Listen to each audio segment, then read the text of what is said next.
안녕하세요. 연금 박사 이영주입니다. 제가 작년부터 시작해서 우리나라에서 투자를 하실 거면 삼성전자 주식을 사라라는 방송을 꾸준하게 해오고 있고요. 다른 종목은 어떠냐 물어보시지만 사실 저는 주식 전문가가 아니기 때문에 다른 종목 잘 모르고요. 이 자본주의 사회에서 결국은 우리나라에서 투자할 만한 종목이 삼성전자 외에는 그렇게 많지 않은 것 같아서 삼성전자를 계속 여러분께 추천드리고 있습니다. 자, 그런데 제가 삼성전자 직원도 아니고 그렇기 때문에 이 회사가 얼마나 정말 좋은 회사인지에 대해서는 구체적으로 사실 살펴보기 쉽지 않았거든요. 자, 그런 부분에서 오늘 삼성전자 주식이 얼마나 좋고 회사가 얼마나 가치가 있는지에 대해서 여러분께 한번 구체적으로 알아보기 위해서 신한 BNP 파리바 자산운용의 우리 김경일 본부장님을 모시고 삼성전자에 대한 기업 가치에 대해서 좀 더 알아보려고 합니다. 오늘 좋은 방송 준비했으니까 꼭 시청하시면서 우리가 투자하는 삼성전자의 가치에 대해서 다시 한번 생각해 보시는 시간이 되셨으면 좋겠습니다. 자, 김경일 본부장님 모셨습니다. 안녕하세요. 안녕하세요. 네. 신한 BNP 자산운용의 김경일 본부장입니다. 네. 지난번 광고 방송에서 뵙고. 네. 오늘은 광고 아닙니다. 오늘은 진짜 삼성전자가 어떤 회사인지를 알아보기 위한 것이지 제가 한 푼도 받고 찍는 게 아니고요. 네. 우리 청취자분들에게 진짜 정보를 드리려고 우리 본부장님 모셨습니다. 자, 그러면 일단 삼성전자 우리가 다 아는 회사지만 어떤 네. 회사인지 개요를 좀 설명해 주시죠.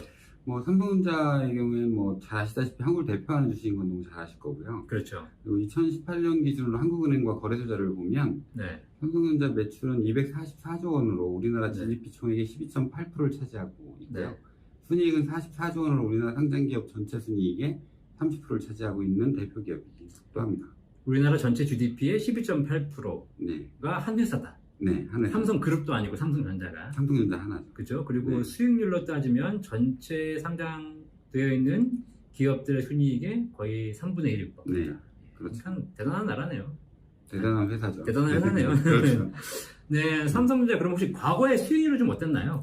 이게 장기 성과에 있어서도 좀 굉장히 좋은데요. 네. 2000년 이후로 삼성전자 투자 수익률이 1312%인 반면에 네. 코스피는 207%로 네. 상대 성과 역시 굉장히 탁월합니다. 전체 평균이 2배 올랐는데 그 기간 동안 삼성전자 한 종목은 13배가 올랐다는 거네요. 그렇죠. 네, 그러니까 한 반에서 공부 잘하는 1등이 전체 평균 다 올려주고 있는. 그렇죠. 그 나머지 애들은 공부 못하니까 2배밖에 못 오르고. 그렇죠. 이런 거네요. 자, 이런 거 보면 우리나라에서 투자할 만한 종목이 그렇게 많지 않다는 생각이 들어요. 근데 삼성전자는 수익률도 좋았지만 배당 성향도 굉장히 좋은 회사잖아요. 네, 맞습니다. 네. 시장 대비로 굉장히 안정적인 초과 수익률을 좀 보여주고 있고요. 네. 또 높은 시가 배당 수익률도 보여주고 있죠. 그래서 최근엔 배당주로도 분류되는 종목이기도 합니다. 그러니까요. 제가 작년도 올해 배당을 보니까 거의 한 3% 내외의 배당을 하더라고요. 네, 그렇죠. 그렇다는 얘기는 시중은행 금리가 1%, 2%밖에 안 되는 상황에서 수익도 좋은데 가만히 들고 있으면 배당도 높은 그런 성향까지 보여주는 건데요. 맞습니다. 어쨌든 우량주이면서 성장성과 배당 성향을 다 갖고 있는 어떻게 보면 가장 좋은 투자 대상이라고 볼 수 있을 것 같은데. 네, 그렇죠. 네. 그리고 실제로 외국의 글로벌 주식형 펀드가 한국에 투자한다면 보통 한 1에서 4% 정도밖에 투자를 안 합니다. 아, 그래요? 네, 글로벌 주식형 펀드의 대부분은 사실은 미국이나 중국에 한 8, 90% 정도 투자하고 네. 한국 비중은 한 그 정도로 결정이 되죠. 그러면 맞네요. 사실 글로벌 액티브 펀드가 보통 한 50종목 내외를 투자한다고 하면 네. 그 사람들이 그 펀드가 한국을 투자한다고 결정하면 어떤 종목에 투자하게 될까요? 그렇게 많은 종목이 아니니까 한국에서 투자하려면 정말 극소수 그렇죠. 몇 가지 하려면 제가 보기엔 삼성전자를 뺄 수는 없을 것 같아요. 네, 그렇죠. 사실은 외국인한테 한국은 IT 강국이면서 반도체 강국입니다. 그래서 최근같이 반도체 관련 종목에 대해서 관심이 있는 국면에는 삼성전자를 우선적으로 투자하게 되고요. 네. 또 최근 시황이 선진국이 주가 너무 많이 올랐기 때문에 네. 좀 선진국 고점 논란으로 이머징으로 자금이 좀 분산이 되는 경향을 보이는데 이런 경우에 또 다시 외국인들이 관심 갖는 종목은 또 삼성전자가 될 거라고 보고 있습니다. 그러니까 이래저래 앞으로 삼성전자에 관심이 많이 갈 거고 네. 그렇다고 보면 삼성전자의 투자로서의 성장성도 굉장히 높을 것 같다. 네, 맞습니다. 근데 삼성전자가 제가 보기에도 또 굉장히 많은 특징들을 보이고 있다고 그러더라고요. 네네. 네, 특히 요즘 관심 있는 AI나 이런 것들도 관심이 있다고 그러시는데. 네네. 네. 맞습니다. 그러니까 사실은 삼성전자는 삼성그룹의 모기업으로 굉장히 다양한 업종 포트폴리오를 가지고 있는 회사고요. 네. 그렇기 때문에 그 자체만으로 종목 분산 효과가 있다라고 보고 있고 네. 4차 산업혁명의 핵심 종목이기도 하기 때문에 네. 향후 성장성도 좀 가지고 있는 종목이다라고 보고 있습니다. 그러니까 그거예요. 지금 문의하시는 분들이 뭐냐고 하냐면 삼성전자가 반도체 회사고 스마트폰 회사인 건 알겠는데 네네. 4차 산업혁명 관련된 종목에 투자하고 싶다. 네. 근데 삼성전자가 4차 산업혁명이나 AI 관련된 것들에 어떤 투자를 하고 있느냐. 네. 그런 것들에서 굉장히 관심이 많으신데 네. 그런 쪽에서도 기업 가치를 확장하고 있는 건가요? 그렇죠. 뭐 연금 박사님 같은 경우에 최근에 네. 뭐 삼성전자가 장기적으로 전기차 기반의 자율주행 차량까지 영역을 좀 넓힐 준비를 하고 있는 거에 대해서는 들어본 적 있으신가요? 뭐 들어는 봤는데 구체적으로 어떻게 하고 있는지 정확하게 제가 알고 있는 건 아닙니다. 사실 뭐 그 삼성전자 조금 자세히 좀 들여다보면요. 네, 삼성전자는 사실 5개 주요 사업부로 나눠져 있습니다. 5개. 네, 그래서 네. 백색가전 중심의 CE 부문, 요 컴퓨터 산업을 기반으로 한 IM 부문, 그리고 최근 파운드리까지 영역을 넓히고 있는 반도체 부문, 반도체. 네. 그리고 OLED와 디스플레이 패널을 생산하는 DP 부문과 네. 마지막으로 인포테인먼트와 텔레매틱스, 스피커와 헤드셋을 생산하는 하만 부분으로 나뉘는데요. 스피커요? 네, 하만 인수했던 얘기 들었어요. 그렇죠. 한 네. 3년 전인가 인수했죠. 그렇죠. 네, 근데 근데 이게 자율주행이나 뭐 이런 거 무슨 관계가 있는 거예요? 이제 하만의 경우는 네. 원래 음향과 영상 기술을 바탕으로 해서 네. 자율주행차의 눈과 귀가 되는 통합 시스템 기술을 가지고 있습니다. 그래서 장기적으로 삼성전자가 네. 전기차 기반의 자율주행 차량까지 영역을 넓히고 있는 상황인 거죠. 그 하만을 인수했다는 얘기 들었어요. 근데 아니 삼성전자가 저 스피커 회사를 왜 인수할까 네. 이런 생각이 했었는데 네, 결국은 하만이 그냥 단순한 스피커 회사가 아니라 자율주행의 가장 기초적인 부품들, 핵심 부품들을 그렇죠. 생산하는 것이네요. 네, 맞습니다. 결론적으로 이 4차 산업혁명이나 AI 관련돼 가지고도 삼성전자가 영역을 넓히고 있다. 네, 네. 5가지 분야를 하나를 더 추가해서. 네, 그렇죠. 근데 사실 뭐 그런 우려하시는 분들이 계세요. 이렇게 너무 넓히다 보면 삼성이 하나 잘하는 것에 집중해야 되는데 네, 넓히는 것이 너무 무리한 확장이 아닌가 이런 견해도 있거든요. 네.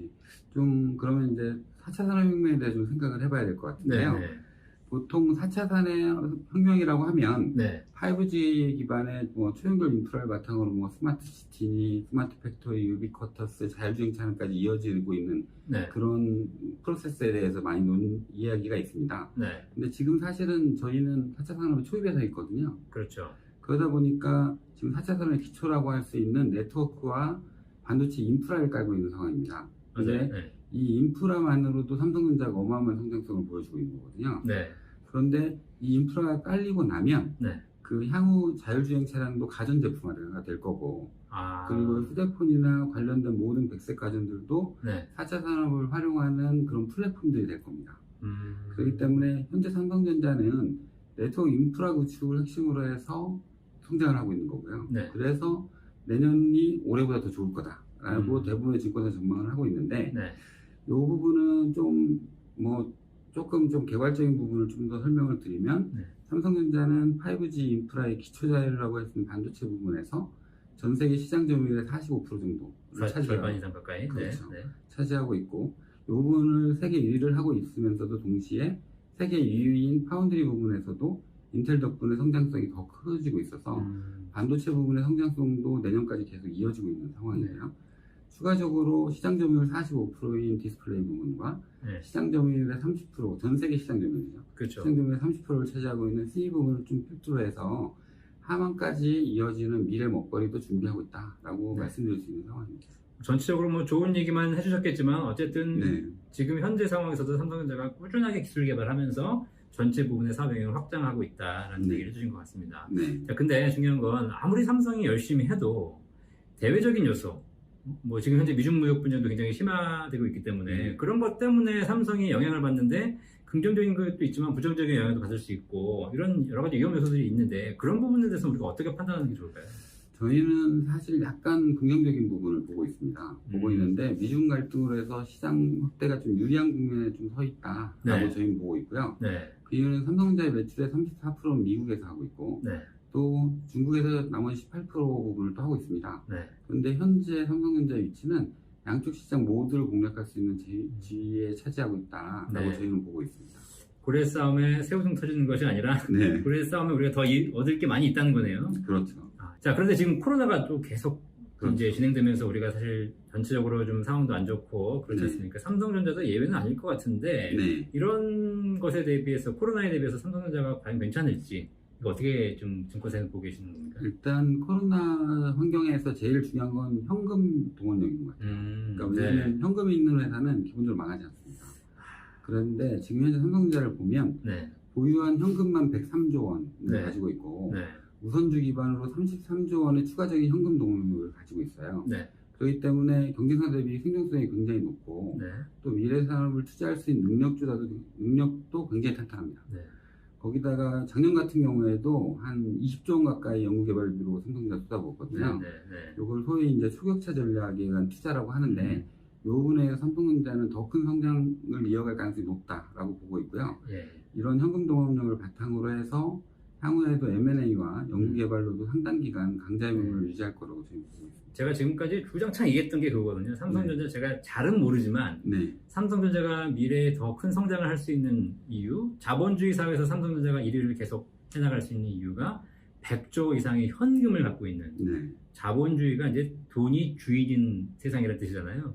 그래서 현금력이라고 제가 말씀드리고 있는데 우리 그걸 본부장님께서도 이렇게 전문적으로 증명해 주시니까 제가 큰 힘이 되고 있습니다. 맞는 얘기 같아요. 네, 자, 근데 삼성전자가 좀 전에 M&A를 많이 하신다고 하셨는데 네. 뭐 M&A를 삼성전자가 구글이나 이런 회사에 비해서는 그렇게 많이 하는 것처럼 보이진 않아요. 네. 그래서 삼성전자의 앞으로 또 계획이라든가 이런 것들에 대해서는 어떤 게 있을까요? 사실은 삼성전자가 밝힌 계획은 아닌데 네. 시장 내는 계속 도는 소문이 있어요. 그러니까 어떤 소문? 한 5년마다 증권사 중심으로 거의 한 과거 10년 동안 계속 주기적으로 나오는 소문인데 네. 이 소문은 뭐냐면 사실 5개 부문 중에 좀 경쟁력이 있는 그 휴대폰을 만드는 IM이라든지 네. 반도체라든지 네. 백색가전 중심으로 CE 부문을 3개 회사로 기업 분할한다는 얘기가 계속 나옵니다. 아니, 이건 극비상 아닙니까 혹시? 그건 아니고요. 왜냐하면 네. 계속 그런 소문만 나오고 네. 삼성전자는 발표한 적은 없는데 네. 시장 내에 계속 기대감이 있는 거죠. 언젠가는 분사할 거다라고 분사할 기대감이 거다. 있습니다.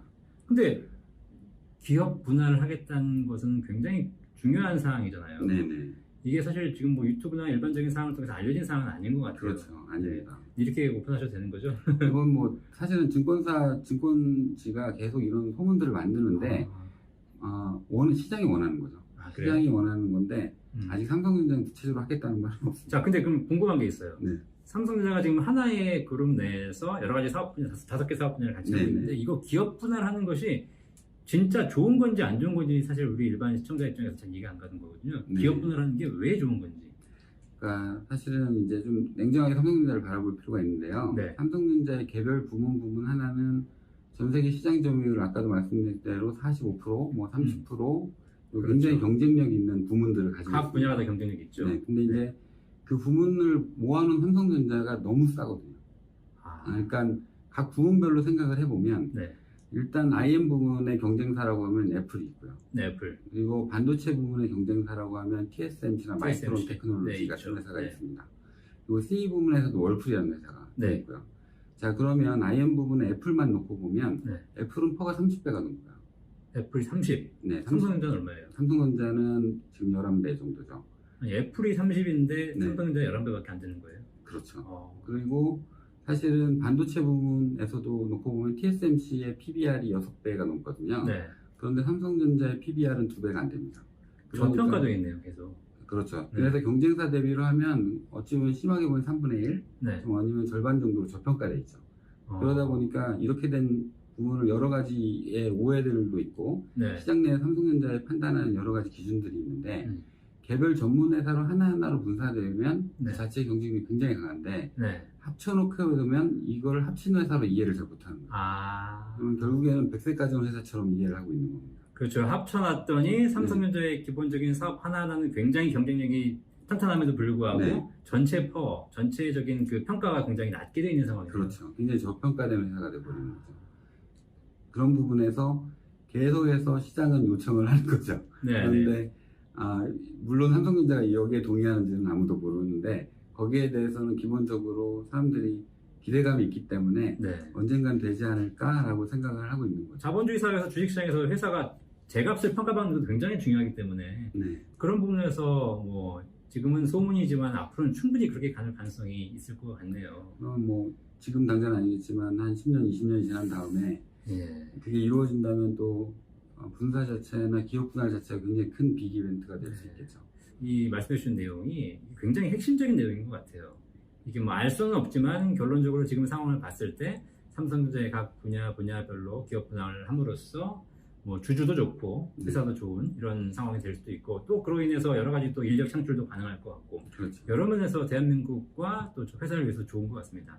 그러려면 우리 투자자들이 해야 될 것은 결론적으로 삼성전자를 믿고 네. 장기적으로 투자하는 방법. 그렇죠. 그렇죠. 그게밖에 없겠네요. 네, 맞습니다. 당장 뭐 내일 잠깐 뭐가 좋다, 뭐 안 좋다 이런 것에 우리가 일희일비하면서 그 투자하실 필요 없이 회사를 믿고 꾸준하게 투자하신다면 결론적으로 우리가 삼성전자와 함께 성장을 하고 자산 가치도 많이 성장할 수 있는 그런 방법이 될 것 같습니다. 네. 그리고 투자하시면서 뭐 지난번에 말씀하셨듯이 삼성전자 관련된 펀드들도 많이 있지 않습니까? 네네네. 이제 그런 것들도 만드셨기 때문에 네. 앞으로 그런 펀드들이 더 많아질 것 같은데요. 네, 맞습니다. 사실 뭐 그런 펀드를 만드는 이유도 있고, 이거 삼성전자에 관심 많으신 분들이 굉장히 많은데, 네, 선뜻 직접 투자하시기 좀 두려운 부분들이 있거든요. 맞아요, 근데 그렇죠. 주식을 멀게 느끼시는 분들도 하기 때문에 네, 또 본인의 투자 성향도 있으시고, 그래서 본인의 자산 규모나 투자 기간, 뭐 투자하는 자금의 성격도 다양한 요인들을 고려하셔서 네, 뭐 시장 내 다양한 삼성전자를 투자하는 수단들이 있으니까 네.